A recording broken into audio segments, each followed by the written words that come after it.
Vascaíno do Cerrado.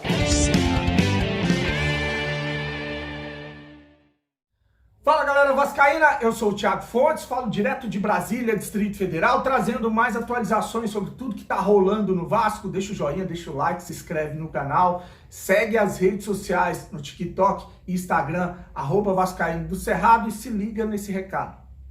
500% de bônus no primeiro depósito, é isso mesmo que você ouviu. Na OneWin você vai receber um bônus absurdo no primeiro depósito e muito mais. Barra de ouro, um Mercedes 0 km, relógio Rolex, iPhone 14 Pro Max dourado, são mais de $1 milhão em prêmios. Para participar é muito fácil, você vai acessar o site, clicar no banner Ouro na Copa ou Ouro no Catar e em seguida você vai fazer uma aposta e é no jogo da semifinal Argentina e Croácia amanhã. Eu vou fazer aqui para você ver. Ó, vamos ligar aqui o gravador, você vai clicar nos 3 pontinhos, né? E vai subir aqui até onde está escrito Gold of Catar. Gold of Catar, clicou, vai abrir aqui para você fazer a aposta, e aí é muito fácil, tá aqui, ó. 1,90 estão pagando a vitória da Argentina, 3,26 no empate, 4,86 na vitória da Croácia. Eu vou clicar no meio, que é o empate, e vou colocar aqui uma aposta de R$50 e ganhos possíveis R$163 no empate, se esse jogo terminar empatado amanhã. Para fazer o cadastro é muito fácil, você vai clicar aqui no link que está no primeiro comentário fixado, e lá você vai colocar o código promocional, o promo code Vascaíno. A palavra é essa, Vascaíno, que é o código aqui do canal Vascaíno do Cerrado. E aí no seu primeiro depósito, eles vão dobrar em 500% para você usar dentro do site. Lembrar que você pode fazer esse depósito em Pix, PicPay, boleto bancário, nas lotéricas, são várias as opções. E para receber, você pode usar o Pix, que é muito rápido, é prático, não perde tempo e venha para o OneWin você também. Vamos lá, vamos de notícia. A primeira vem do site Goal, traz ali essa possível contratação do meia Vina, de 31 anos, que está jogando hoje no Ceará, que caiu para a segunda divisão e tenta ali dar uma aliviada na folha. A gente viu o empresário do jogador afirmar que existem conversas para que o Vina vá para o Vasco da Gama, e hoje saiu no site Goal que o Maurício Barbieri deu o aval para que o Vasco contratasse o atacante Vina. Já saiu aí dizendo que ele vetou a contratação do Bissoli e agora ele deu o aval para a contratação do Vina. O Vina, que em 2022 fez 55 jogos pelo Ceará, tem 12 gols e 5 assistências. Não foi um ano muito bom para o Vina lá no Ceará, a torcida não gostou muito, mas o Vina é um jogador que tem aí para entregar, né? Se você pegar aí o que a gente vinha contratando de atacantes, o Vina é uma excelente oportunidade. Agora, sobre valores, sobre salário, isso aí eu já falei, que diz que ele recebia 300 mil, tem gente que fala que ele recebe 500 a 600 mil, vamos ver se esse negócio vai andar, vamos ver se desse mato vai sair algum coelho.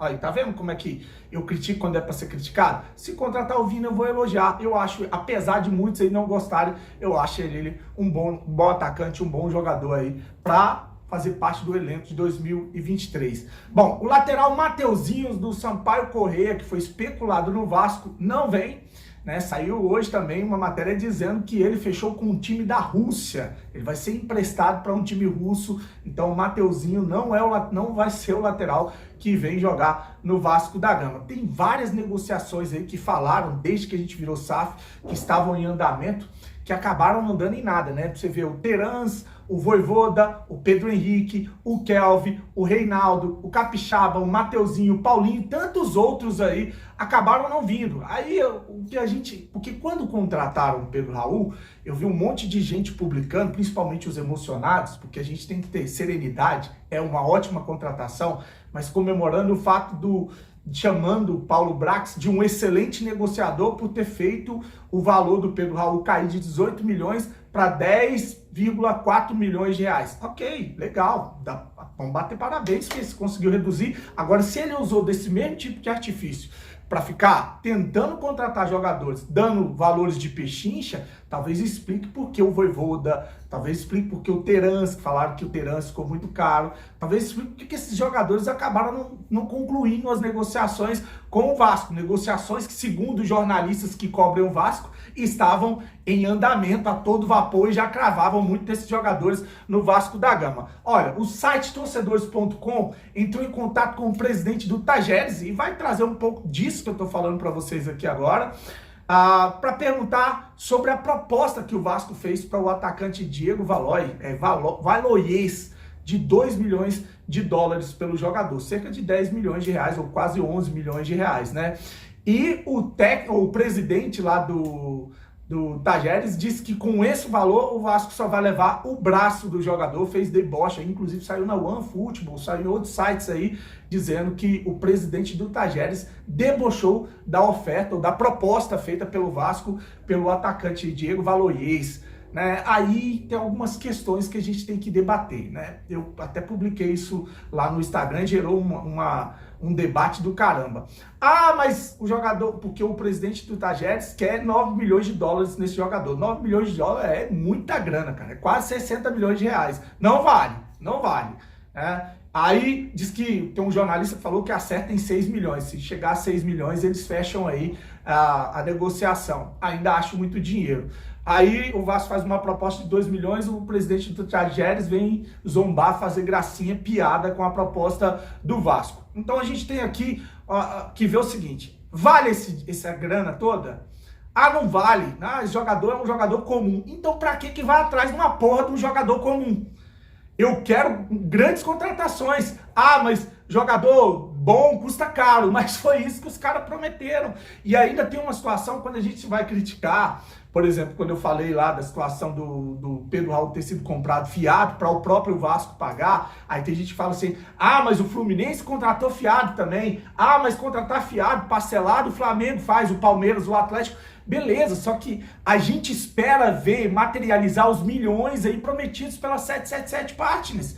E a gente não viu isso na hora de contratar o técnico, foram no mercado buscar o mais barato. A gente não tá vendo isso na hora de contratar jogadores, perdendo várias oportunidades aí, porque diz que não tem dinheiro ou estão fora da realidade financeira do Vasco. Então, o vascaíno fica desconfiado. Obviamente, a gente quer saber se realmente vai entrar a grana no Vasco ou se tudo isso foi um golpe. Tudo isso foi armado para o próprio Vasco se pagar. O que entrou foi só uma gestão. E gestão por gestão, para manter o Paulo Brax, para manter o CEO Luiz Melo, trazer o Paulo Brax e o Barbieri, qualquer uma gestão faria isso, meu amigo. Qualquer uma gestão faria isso.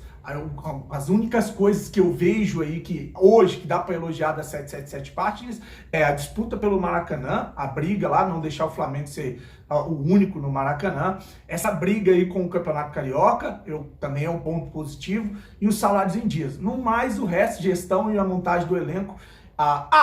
Tem o Pedro Raul, né? Você tá trazendo um jogador que foi vice-artilheiro do Campeonato Brasileiro, que foi oferecido ao Vasco quando o Vasco estava na Série B. Não veio por causa do Salgado e do Adriano Mendes. Então tem pontos positivos e tem pontos negativos. Aqui não tem essa não. Aqui quando é para meter o ferro a gente mete, e quando é para elogiar, não tem problema algum com elogiar coisas que são pontos positivos, tá? Segundo o jornalista Joel Silva, o Vasco fez uma sondagem pelo atacante David, do Internacional. Aquele David que era um atacante lá do Fortaleza, bom jogador, né? Tem 27 anos, 1,79 m, é capixaba, né? Nasceu no Espírito Santo e torce para o Vasco da Gama. Diz que o salário dele é muito alto e isso afastou alguns clubes que tinham interesse no jogador, e ele pode ser emprestado, acho que o Inter quer emprestar o jogador, ele pode ser emprestado ao Vasco. Lembrar que o Paulo Brax foi quem tirou ele do Fortaleza e contratou ele para o Internacional por 11 milhões de reais. Então tá aí o David, o vascaíno, que é atacante do Inter, que pode estar pintando no Vasco também. Bom, deixa o comentário o que você acha do David, o que você acha dessa da possível vinda também do Vina, e vou deixar para finalizar aí o Eugênio Leal lá da ESPN falando sobre o que esperar aí do Vasco com o Maurício Barbieri em 2022. Deixa o joinha, curte o vídeo, compartilha, grande abraço, fique com Deus e saudações vascaínas. Foi um bom trabalho dele. Eugênio, é um bom nome para comandar o Vasco nesse início de reestruturação? Então, eu acho que é um nome que sinaliza o projeto do Vasco. Quando o torcedor imaginava um investimento de peso para se montar um time já no primeiro ano, né? O torcedor sonhava pelo menos com isso, um time para disputar todos os títulos, a chegada de um técnico como o Barbieri, que não é um nome estabelecido dentre os principais técnicos do futebol brasileiro, é um recado, calma que não vai ser assim tão rápido. E como ele falou, é montar as bases para o futuro trabalho. Está começando quase que do zero. Ele vai colocar ali os fundamentos para que, aos poucos, o time vá crescendo. A sinalização é essa. É um técnico que teve o maior trabalho, como a gente acabou de colocar, num clube empresa. Ele só permaneceu tanto tempo no Bragantino porque é um clube empresa, porque não tem a cobrança por resultados imediatos, porque senão ele teria saído antes. É um técnico que, quando chegou em momentos decisivos das temporadas, não conseguiu fazer o time render. Então ele foi à final da Copa Sul-Americana, perdeu. Esse ano, a campanha dele em Libertadores foi trágica, caindo na primeira fase sem sequer pegar a vaga na Sul-Americana depois. Mas em alguns momentos a gente viu o time jogar um futebol que tinha uma ideia de jogo, que tinha uma consistência, mas quase sempre faltou, na hora da decisão, competir. Mas ele era vítima de um elenco mais... É um elenco jovem. É um projeto de um elenco jovem, mas com muito investimento. Tá. Se investiu muito naquele time do... Mas não era um time pronto. Não era um time que você poderia falar, esse time tem que ser campeão. Essa é a sinalização, mas ele brigou por títulos. Ele fez uma grande campanha. Eu acho que assim, lembra quando estava o início do processo aí da venda e tal, o dirigente da 777 falou assim, vai ser a última vez que o Vasco vai jogar em desvantagem em relação ao Flamengo. Isso, claro, naquele momento de euforia e empolgação lá. Agora que o trabalho está realmente começando, a gente vai ver que não é assim, imediato, né? A gente lembra que não era a primeira opção do Vasco, né? O Vasco tentou o Vojvoda, não tentou? E ouviu o não do treinador do Fortaleza, que permaneceu por lá num projeto. Então foi a segunda opção, realmente a ambição vascaína poderia não ter sido a do Barbieri, né? Falando de opção de treinador, e aí sim, com o Vojvoda você consegue se aproximar muito mais dessa frase, dessa ideia que você acabou de citar, da 777, de tentar ao máximo brigar com o Flamengo ou encurtar, pelo menos, essa distância que aconteceu. Mas acho que o Barbieri, ele acabou sendo vítima até do próprio processo da SAF, que prolonga realmente a permanência do treinador, custe o que custar, e aí chegou no limite ali para demitir ele. Os resultados já eram muito ruins, assim. Eu acho que isso acabou marcando essa reta final dele como treinador, sendo que no ano passado foi muito melhor. Mas eu tô com a Mari, eu acho que tudo também parte de um projeto, empresa Red Bull Bragantino, que é de colocar nomes importantes de jogadores jovens para um futuro, né? Até de negociação, de lançar. Então, é esse ponto que eu quero chegar. É um novo desafio pro Barbieri. Não é o modelo que ele estava acostumado a trabalhar. Eu não sei se é essa a ideia.